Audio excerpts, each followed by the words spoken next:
Hola, nosotros somos Amado y Yosta y pues nos toca exponer el tema de historias de vida, que básicamente es como la continuación de las entrevistas a profundidad, que pues sí tiene mucho que ver y las historias de vida pues son, ahorita vamos a ver qué tipo de métodos son, pero pues es un tema muy interesante y vamos a tratar de ser lo más breves posibles y lo más concisos para pues ah, no extendernos muchísimo. Entonces, bueno. Vamos a empezar con qué son las historias de vida. Ahí, ahí está. ¿Qué es una historia de vida? Una historia de vida es una técnica cualitativa de recolección de información, es decir, que no se puede como contar directamente los efectos o la información directamente, no puede haber como indicadores que pues sean como una métrica directa de las historias de vida, sino que toda esta información pues es interpretativa de manera que pues es completamente subjetiva. Entonces, la historia de vida va a buscar la narración de los hechos y puede ser individual o colectiva. Entonces, este tipo de información puede, puede variar pues, dependiendo de la persona a la que, a la que se esté tratando de entrevistar. Entonces, pues básicamente eso es una historia de vida. No sé si Amado quiere agregar algo. No. Ok. Entonces, bueno, una vez sabiendo qué es una historia de vida, hay que ver para qué sirve. Una historia de vida nos sirve para visualizar la conducta humana. Básicamente lo que nos dicen los autores es que las personas dicen y hacen qué es lo que dicen y hacen, producto de definición de su mundo, de su contexto. Estamos describiendo sus experiencias, sus emociones, sus sentimientos, sus significados. Entonces, vamos a los aspectos que nos cuenta una historia es básicamente cómo se desenvuelve un sujeto ante determinadas situaciones y ante determinadas disyuntivas que van a terminar por ver cómo actúa un sujeto y cómo esta persona pues puede generar diversas pues eh, experiencias, diversas emociones y sentimientos dependiendo de cómo sea su pues naturaleza humana desde su nacimiento, ¿no? Entonces, cómo se comporta psicológicamente el sujeto. Entonces, esto nos puede servir para pues tener como datos de las personas, de cómo van a actuar o tratar de generar reglas dentro de pues del estudio que estemos tratando de hacer para ver si pues qué tendencia pueden tener las personas hacia un comportamiento y hacia una situación en específico. Bueno, para realizar este tipo de metodología necesitamos tener muchísima ética. Tenemos que tener empatía de igual manera, ya que muchas veces estas historias de vida pueden ser muy sensibles y por lo tanto tenemos que entender y ponernos en los zapatos de la persona de la cual estamos hablando. También tenemos que ser muy neutrales por eso mismo y tenemos que respetar el anonimato de las personas, ser muy pragmáticos y bueno, casi siempre se basa pues en una entrevista y bueno, se puede pensar que o sea, es subjetiva, pero esto no necesariamente significa que sea malo. De hecho, le da un sentido humano a la vez de la investigación. Ok, bueno, también existen varios tipos de historias de vida. Eh, Solo son dos, básicamente, los hechos de vida y los hechos de experiencia. Los hechos de vida son aquellas situaciones que pues vive la persona en un tiempo prolongado y ese tiempo prolongado es básicamente su vida completa, desde que nace hasta que se muere. Bueno, yo encontré un ejemplo que era como un sacerdote de la época cristera hasta su época de fusilamiento. Básicamente su biografía, una biografía, puede ser una historia de vida completa o de hechos de vida. Y los hechos de experiencia, pues son los hechos que son situaciones que solo se viven una o dos veces o más situaciones de veces, pero son eventos determinados. Por ejemplo, si una persona te cuenta un intento de secuestro, eso es un hecho de experiencia.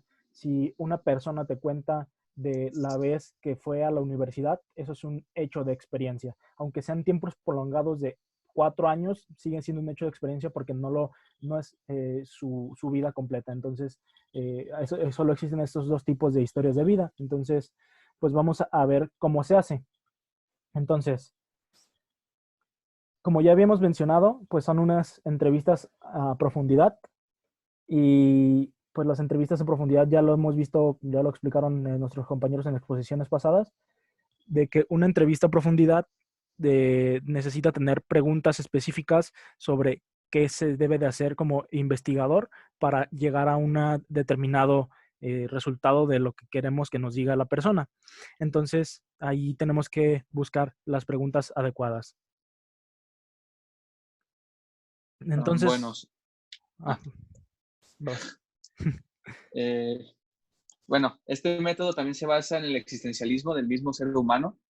Se basa en la hermenéutica, que es la técnica o método de interpretación de textos, los cuales nos sirve, por ejemplo, en el ejemplo que yo está sobre las biografías, y en la fenomenología, que su mismo nombre lo dice, que es el estudio de los fenómenos. Bueno, también es importante decir que las historias de vida nos dan mayor acercamiento hacia hechos que pueden parecer lejanos a nosotros y pues nos pueden dar un mayor acercamiento a la investigación. Y entonces, una vez ya teniendo como todas esas consideraciones, pues existe como un proceso que se debe planear o tomar en cuenta para poder hacer una historia a profundidad. Primero que nada, vamos a hacer las preguntas al participante, ¿no? Como investigador tenemos que plantear un tema que queremos preguntar en específico. No sé, si nosotros estamos hablando sobre, haciendo una investigación sobre lo que es, no sé, la vida universitaria, entonces preguntar temas específicos sobre cómo es la vida universitaria, hacer preguntas específicas del tema específicamente que queramos saber. No sé, a lo mejor queremos saber cómo manejan el estrés o cómo manejan cierto tipo de cosas, entonces hacer esas preguntas.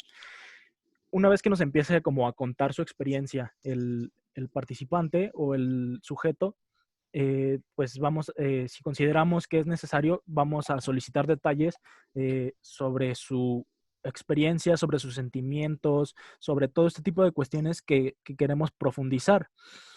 Y pues tenemos que tener como una cronología de los hechos, ¿no? Para poder hacer como el análisis más a fondo. No sé si estamos hablando sobre la vida universitaria de las personas y si estamos tratando de averiguar sobre el estrés que tienen las personas en la vida universitaria, entonces podemos ver cómo la cronología aquí, por ejemplo, sería importante desde que entró a la universidad, cómo se fue sintiendo con cada semestre, cada día que iba pasando respecto al estrés y cómo las tareas pueden agobiar a una persona, ¿no? Entonces, ese tipo de cosas es importante obtener una cronología completamente detallada. Si es como lo más posible, preguntar fechas. Si no, pues tratar de hilar los hechos si primer semestre, segundo semestre, si no, pues con fechas específicas. Después, como investigadores, tenemos que poner atención al lenguaje y a la estructura del sujeto.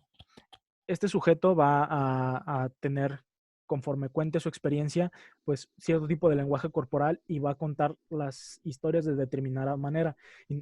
Entonces nosotros tenemos que poner como atención a eso para poder entender a la persona, porque como ya había dicho Amado, necesitamos ser como éticos y también ver como qué tipo de preguntas hacer si estamos tocando temas delicados o si no estamos tocando temas delicados y ver por dónde llevar la conversación, porque aquí en este punto 4 de la atención al lenguaje, nosotros tenemos que ser hábiles en la conversación para poder sacar la mayor información posible sin tratar sin agobiar a la persona que estamos entrevistando. Entonces, una vez entendiendo las personas y teniendo como ya toda la información, tenemos que diferenciar los hechos de las verdades. Varios autores mencionan que las personas tienden a hacer más grandes sus actuares dentro de lo que realmente fueron, ¿no? O sea, tienden a magnificar sus actuares, hacerse ver como lo que no son. Entonces tenemos que tratar de diferenciar los hechos de la fantasía, de la ficción. Entonces, y ya pues por último tenemos que estructurar, hilar todo el análisis y hacer una narración final. Para esa narración final poder analizarla respecto a los aspectos que estamos tratando de analizar. Y ya por último, para terminar, pues tenemos una simulación de pues, investigación sobre desapariciones forzadas en México, solo como para ejemplificar. Yo le voy a hacer las preguntas a Amado como si él fuera una de las personas que estuvo en los hechos de Ayotzinapa en 2014, como si él fuera una de las personas que vivió en carne propia, y yo, conforme a eso, voy a usar las preguntas bueno, que están en la presentación, ¿no?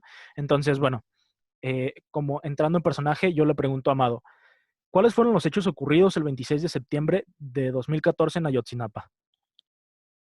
Bueno, bueno, como ya puede saber usted, yo soy parte, bueno, solía ser parte de la rural de Chinapa. Y bueno, habíamos tomado unos camiones, como ya era prácticamente una tradición, para irnos a la Ciudad de México para las protestas del 2 de octubre, en Tlatelolco.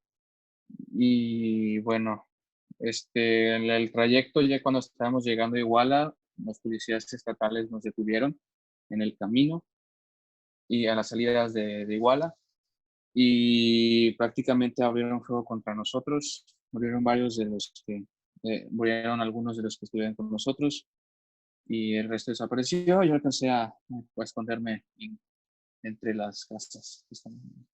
¿Y qué hiciste mientras ocurría? O sea, antes de esconderte y poder sobrevivir y pues estar como contando esta historia, porque pues sabemos que hay 43 alumnos de esa escuela normal rural que Sí, así es. desaparecieron. Sí, así eh, es. ¿Qué hiciste tú mientras ocurría? O sea, durante pues el trayecto de pues donde los detienen los estatales antes de que abrieran fuego, ¿qué hiciste tú? Bueno, pues yo iba en el camión, pues iba pues platicando con uno de los compañeros que ahora está desaparecido, y en uno de los momentos en los cuales nos bajaron los estatales, pues entre la confusión alcancé a huir. ¿Y huiste hacia las calles aledañas o solo te escondiste en el autobús? O No, huí hacia las calles, hacia las casas, o sea, corrí por la calle y hacia las casas que estaban cerca. ¿y por qué decidiste estar ahí? Pues, pues estamos, o sea, nosotros, como parte de la conmemoración del 2 de octubre, para recordar a los que habían caído el 2 de octubre por la represión del gobierno, y pues decidimos, como todos los años, pues ir hacia la Ciudad de México, y para eso pues tomamos esos camiones, pero en el camino los reprimidos fuimos nosotros, prácticamente sin ninguna razón. ¿Y cómo te sientes después de 5 años de estos hechos? ¿Consideras que hay algo que se pueda hacer por parte de la sociedad? Pues la verdad me pareció muy significativo cómo después de los hechos ocurridos toda la sociedad civil prácticamente se movilizó, pero actualmente considero que ya es algo que está olvidado para la gran mayoría, y eso me entristece mucho, ya que sigue latente toda esa herida, sigue abierta. Ok, gracias. Y bueno, claramente esta representación tratamos de hacerla como con el mayor respeto posible hacia esas personas que sí estuvieron ahí de verdad. No queremos que se tome como una mofa, quiero aclarar como eso. Y bueno, bajo los hechos que nos cuenta pues nuestro sujeto amado, por ejemplo, podemos deducir que las personas, por ejemplo, como hecho común, que todos los años iban a hacer representaciones al 2 de octubre y que, digo, del 2 de octubre, por lo que ya era una tradición, por ejemplo, tomar autobuses. Entonces, ese tipo de cosas se tienen que analizar para, pues, dependiendo de lo que esté haciendo, pues, ver como los elementos comunes que pueden llevar a, pues, hacer una regla de la tesis que estamos tratando de afirmar o de negar, ¿va? Entonces, eso es como básicamente cómo funcionan las historias de vida, cómo se debe de hacer una historia de vida y, bueno, de solicitar o preguntar, pues, por medio de una entrevista para, pues, tratar de analizarla. Entonces, no sé si quieras agregar algo más, Amado. No, sería todo por mi parte. Sí. Y bueno, pues esta sería nuestra exposición y, pues, muchas gracias a todos.